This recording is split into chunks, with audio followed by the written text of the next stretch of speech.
തുടർച്ചയായി 4 തവണ ഒരു ലോക്സഭാ മണ്ഡലത്തിൽ വിജയിച്ച് കയറുക എന്നുള്ളത് ഒരു നിസ്സാര കാര്യമല്ല.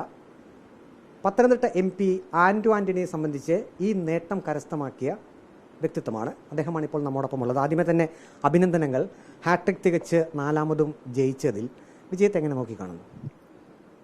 ഇവിടുത്തെ സാധാരണക്കാരായ ജനങ്ങൾ, കൃഷിക്കാർ, തൊഴിലാളികൾ, അവരുടെ ഒരു വലിയ കലവറയില്ലാത്ത പിന്തുണയുണ്ടായിരുന്നു. പിന്നെ പത്തനംതിട്ട എന്ന് പറയുന്ന മിനി ഇന്ത്യയാണ്.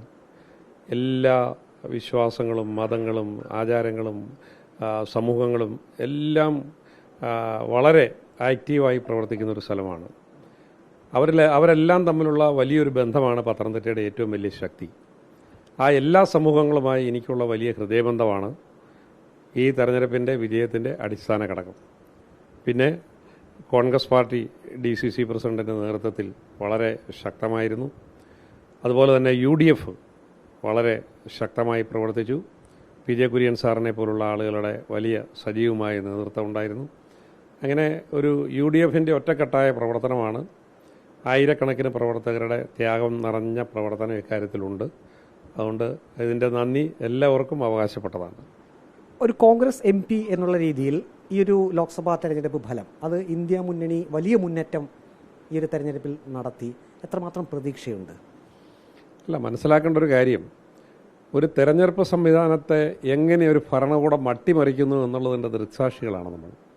ഭരണത്തിൻ്റെ എല്ലാ ധാർഷ്ട്യവും ധിക്കാരവും അധികാരവും ഉപയോഗിച്ച് പ്രതിപക്ഷത്തെ ഇല്ലായ്മ ചെയ്യാൻ, മാധ്യമങ്ങളുടെ വാ മൂടിക്കെട്ടാൻ, തെരഞ്ഞെടുപ്പ് ഫലം വരുന്നതിൻ്റെ തലേ ദിവസം പോലും ഇവിടുത്തെ കോർപ്പറേറ്റുകൾ നിയന്ത്രിക്കുന്ന മാധ്യമങ്ങളെല്ലാം ചേർന്ന് BJPക്ക് പ്രവചിച്ചത് എത്ര, യഥാർത്ഥം എത്രയാ? അപ്പോൾ ഈ തെരഞ്ഞെടുപ്പ് തുടങ്ങുന്നതിന് മുമ്പ് തന്നെ തെരഞ്ഞെടുപ്പ് കാലഘട്ടം മുഴുവൻ സത്യം ജനങ്ങളിൽ നിന്ന് മറച്ചു പിടിക്കാൻ വേണ്ടി ഒരുമിച്ച് നിന്ന് പ്രവർത്തിച്ച ഒരു മാഫിയയെപ്പോലെ പ്രവർത്തിച്ച ഗൂഢാലോചന ഇന്ത്യയിലെ കോർപ്പറേറ്റുകൾ നടത്തി, അവർ നിയന്ത്രിക്കുന്ന മാധ്യമങ്ങൾ നടത്തി. സ്വതന്ത്രമായി പ്രവർത്തിച്ച കുറച്ച് മാധ്യമങ്ങളെ ഈ രാജ്യത്തുള്ളൂ. അതുകൊണ്ട് ഇതായിരുന്നില്ല തെരഞ്ഞെടുപ്പ് ഫലം. ജനങ്ങളെ വല്ലാതെ തെറ്റിദ്ധരിപ്പിച്ചുകൊണ്ടാണ് ഈ തെരഞ്ഞെടുപ്പ് പ്രവർത്തനങ്ങൾ ഗവൺമെൻറ് മുന്നോട്ട് കൊണ്ടുപോയത്.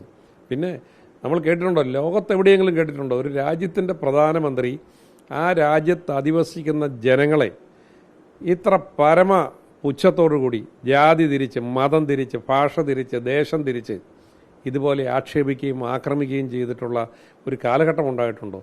ഈ രാജ്യത്തോട് എന്തെങ്കിലും കൂറുള്ള ഒരാൾക്ക് ഈ രാജ്യത്തിൻ്റെ മുഖ്യ ഭരണാധികാരി കസേരയിൽ ഇരുന്നുകൊണ്ട് ഇത്രയും തരം താന്ന ഒരു രാഷ്ട്രീയം നടത്താൻ പറ്റുമോ?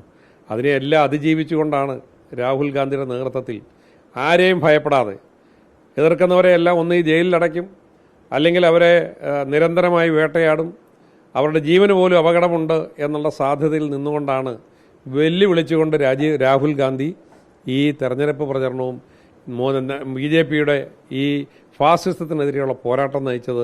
അതൊരു ചെറിയ പോരാട്ടമല്ല, അതിന് ജനങ്ങൾ കൊടുത്ത അംഗീകാരമാണ് ഈ തെരഞ്ഞെടുപ്പ്. കഴിഞ്ഞ 15 വർഷമായി MP ആണ്. അതിൽ 10 വർഷവും NDA സർക്കാർ ഭരിക്കുമ്പോഴാണ് താങ്കൾ പാർലമെൻറ്റിലുള്ളത്. ഇനിയിപ്പോൾ ഒരു വ്യത്യാസം, ഒരുപക്ഷെ NDA തന്നെ വീണ്ടും അധികാരത്തിലെത്തിയേക്കാം, കേവല ഭൂരിപക്ഷമില്ല എങ്കിൽ പോലും ഇന്ത്യ മുന്നണിയും അതിനുള്ള സാധ്യതകൾ തേടുന്നുണ്ട്. ഇനിയിപ്പോൾ വീണ്ടും പാർലമെൻറ്റ് അംഗമായി പാർലമെൻറ്റിലെത്തുമ്പോൾ മനസ്സിലെന്താണ് തോന്നുന്നത്?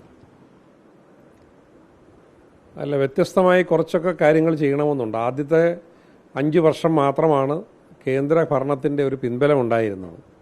ആ കാലഘട്ടത്തിൽ ചെയ്യാൻ കഴിയുന്ന മുഴുവൻ കാര്യങ്ങളും ചെയ്തിരുന്നു. ഇപ്പോൾ BJPയുടെ ഏകാധിപത്യ ഭരണം അങ്ങ് അവസാനിക്കുകയാണ്. ഇനിയിപ്പോൾ ഏകാധിപത്യം ഒന്നും നടക്കില്ല. ഇനിയിപ്പം മര്യാദയ്ക്കുള്ള ജനാധിപത്യപരമായ വഴിയിലുള്ള ഭരണമേ നടക്കൂ. ഭരണഘടനാ ഭേദഗതി ഒന്നും നടക്കാൻ പോകുന്നില്ല. അതുകൊണ്ട് ഒരു MP എന്ന നിലയിലുള്ള അവകാശങ്ങൾ പൂർണ്ണമായി വിനിയോഗിക്കാൻ ഇത്തവണ അവസരം ഉണ്ടാകുമെന്നാണ് കണക്കാക്കുന്നത്. കൂടുതൽ വികസന പ്രവർത്തനങ്ങൾ, ഒട്ടേറെ പദ്ധതികളൊക്കെ മണ്ഡലത്തിലേക്ക് എത്തിക്കാനുള്ള ഒരു ശ്രമം നടത്തും. നിശ്ചയമായിട്ടും. എതിരാളികളുടെ ആ ഒരു പരാജയത്തെ എങ്ങനെയാണ് നോക്കിക്കാണുന്നത്? ഇപ്പോൾ LDF സ്ഥാനാർത്ഥി തോമസ് ഐസക്ക് വലിയ വിജയപ്രതീക്ഷയുണ്ടായിരുന്നു. ഒപ്പം തന്നെ NDA സ്ഥാനാർത്ഥി അനിൽ ആന്റണി. ഇരുവരുടെയും ആ ഒരു തോൽവിയെ സംബന്ധിച്ച് എന്താണ് ഒരു പ്രതികരണം? രണ്ടുപേരും വലിയ സന്നാഹങ്ങളോടെയാണ് ഇവിടെ പ്രചരണം നടത്തിയത്. കാരണം രണ്ടുപേർക്കും ഓരോ ഗവൺമെൻറ്റിൻ്റെ പിന്തുണയുണ്ട്. ഭരണകൂടത്തിൻ്റെ എല്ലാ സംവിധാനങ്ങളെ ഇതുപോലെ ദുരുപയോഗം ചെയ്തു. കാരണം തെരഞ്ഞെടുപ്പ് ചട്ടങ്ങളുടെ നഗ്നമായ വയലേഷനാണ് ഇവിടെ നടന്നതല്ല. അതിനെയെല്ലാം അതിജീവിച്ച് ഞാൻ വിശ്വാസം അർപ്പിച്ചത് ഇവിടുത്തെ സാധാരണക്കാരായ ജനങ്ങളിലും കൃഷിക്കാരിലുമാണ്. ഇവിടെ ഞാനുമായി ബന്ധപ്പെട്ട് പ്രവർത്തിച്ച ആളുകളുണ്ട്.